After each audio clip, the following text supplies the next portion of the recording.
Public hangings were once a momentous occasion for the people of the 19th century Dominion of Canada. Citizens of neighboring towns and from across cities came to see the real-life incarnations of the people they had so long read about in the newspapers. The Evening Star newspaper in Toronto even called such events festive. However, on January 1st, 1870, and not long after Canada's Confederation in 1867, the Government of Canada banned public hangings. Less than a month earlier, Nicholas Melady unknowingly became the last person publicly hanged in Canada.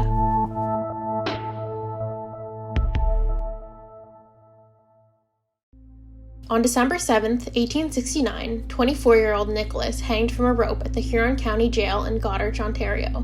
300 spectators witnessed the event, while thousands more just missed it due to a late schedule change. Nicholas received this punishment in response to the murder of his father and stepmother. Nicholas's father, Nicholas Melady Jr., received a bullet through the head and died instantly. Nicholas Jr.'s stepmother, Ellen, also received a bullet to the head, but later died from the impact of a chair and axe across her head. Now, this may seem like a cut-and-dry case. Nicholas Melady killed his father and stepmother. But it wouldn't be the last public hanging in Canada without some controversy.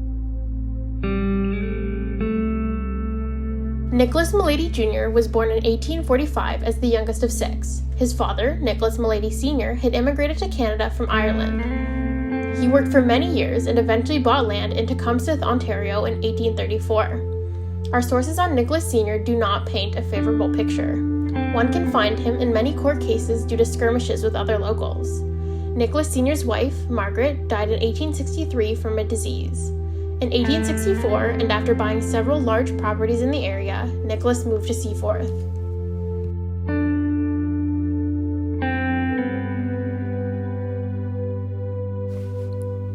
He soon asked his son to help with the labor, but did not like paying a fair wage. Instead, he offered him land as a future incentive.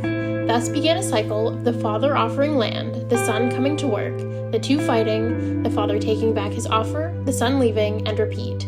However, on one final occasion, Malady Sr. did give Nicholas Jr. the land. The younger Nicholas took the land but had to finish his work in Detroit and decided to rent it for a year.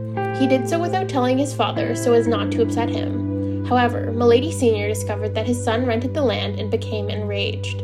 He took to the courts to try and get the land back from his son but lost. Malady Sr. took out his anger by destroying some of his son's new property.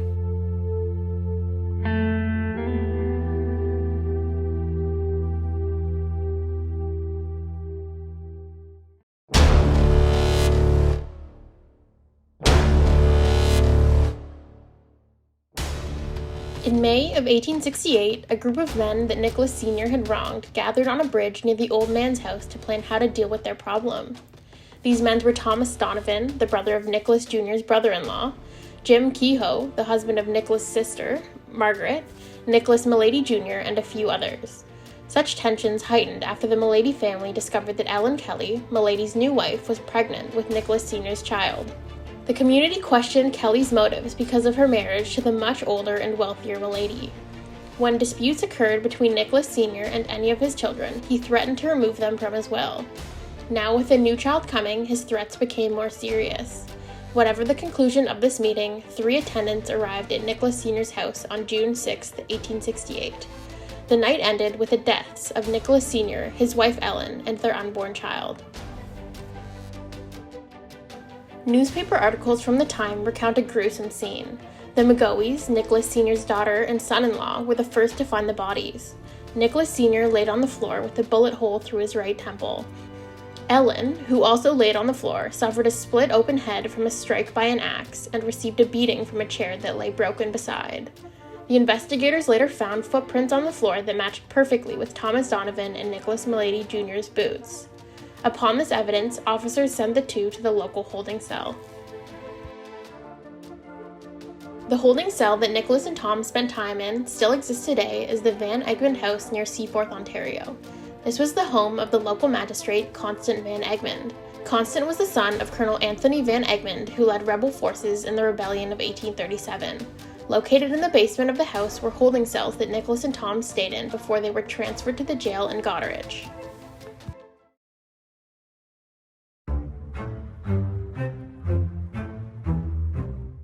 On June 20th, 1868, Nicholas Melady Jr. and Thomas Donovan arrived at the Goderich jail. The jail, built between 1839 and 1841, still stands today as the Huron Historic Gaol.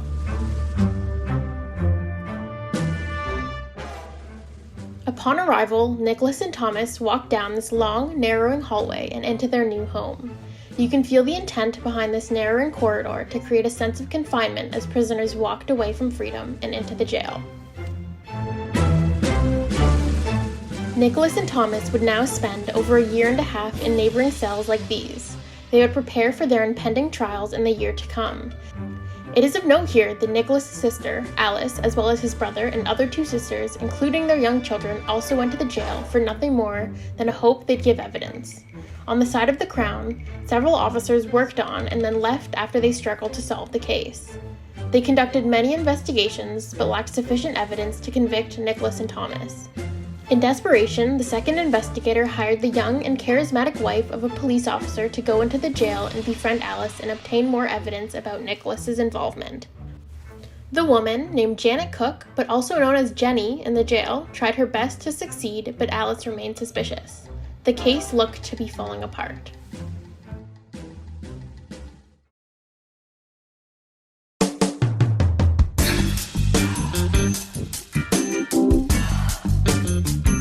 That is, until Nicholas developed a strong attraction to Jenny. It is through these doors that Nicholas spotted Jenny cleaning parts of the jail as part of her chores. Jenny soon found a note on the floor addressed to her from Nicholas asking to talk to her. Their correspondence continued over the month she was there. One of his letters demonstrates the extent of his admiration for her. Dear Jenny, after I commenced to trust you, I feel as if I could not do without you, and now I cannot bear you out of my sight. I can trust you more than my own friends, for fear they turn on me. I have never seen one that I love more, and believe me, Jenny, I will love you until I draw my last breath. You're the only one I ever love, and if I can get out, we will never part. Over the course of 4 months, the two exchanged over 60 notes. The two also communicated through this window in Nicholas's cell. The back wall of Nicholas's cell was one of the perimeter walls surrounding the female exercise yard. Nicholas would open his window while Jenny stood with her back to the wall. It is likely this wall and window that Jenny stood near in her talks with Nicholas. Nicholas's sister, Alice, did warn Nicholas's lawyer of her suspicions, and the lawyer tried to put a stop to their correspondences. However, in an effort to fool the lawyer, the investigator developed a ruse where they'd make it look like Jenny escaped the jail through an unlocked door. They purposefully neglected to tell law enforcement about the plan of her escape to make the investigation look real. They hid Jenny in another town and waited a few days for the investigator to find her and announce her return. It is also during this time that a judge granted Alice a release from jail due to a lack of evidence tying her to the murder. Without Alice's warnings and the lawyer no longer suspicious, Jenny had free rein to continue her communications with Nicholas. It is these chats that Jenny would reference during her stand at the trial.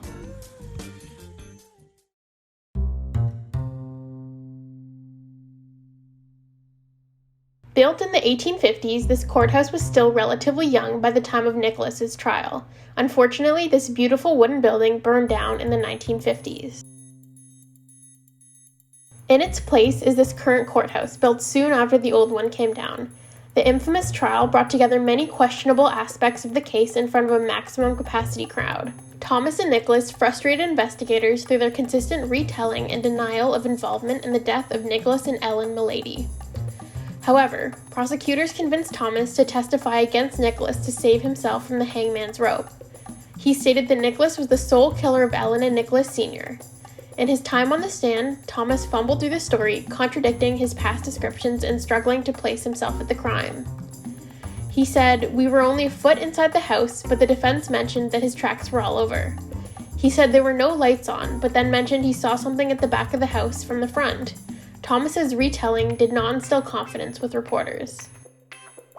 Newspapers such as Seaforth's The Expositor wrote about the viability of Thomas's new story. They questioned his sudden change of story and his motivations for doing so.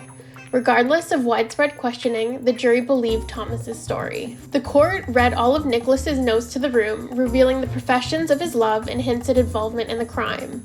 But without gaining a proper written confession from one of Nicholas's notes, Jenny testified that Nicholas confessed to her in person while they conversed at the window. Nicholas's love betrayed him.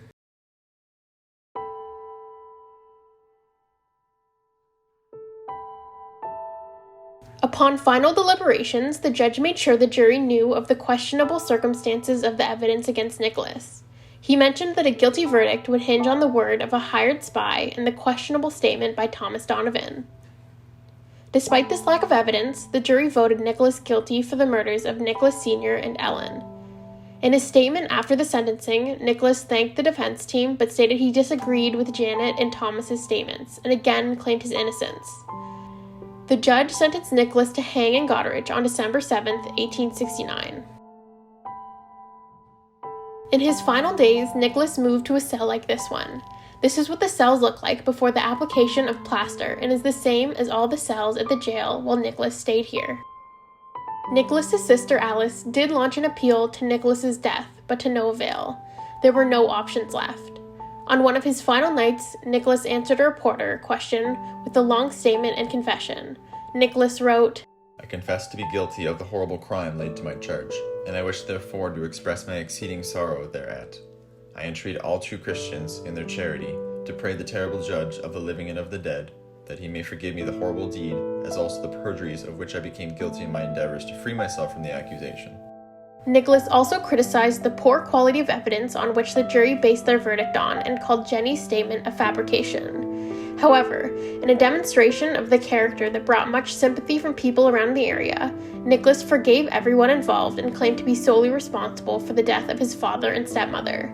In doing so, he cleared Thomas Donovan's name despite the evidence tying him to the scene and the fumbling mess of a statement that became the key evidence against Nicholas. The morning of December 7th, 1869 was a somber one. Nicholas said goodbye to his emotional siblings Alice and Thomas Melady. He then spent a long time with the local priest.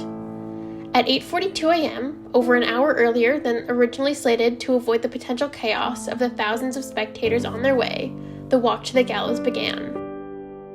This is the east wall of the jail where over 300 people gathered to watch Nicholas be hanged. Did Nicholas deserve to hang?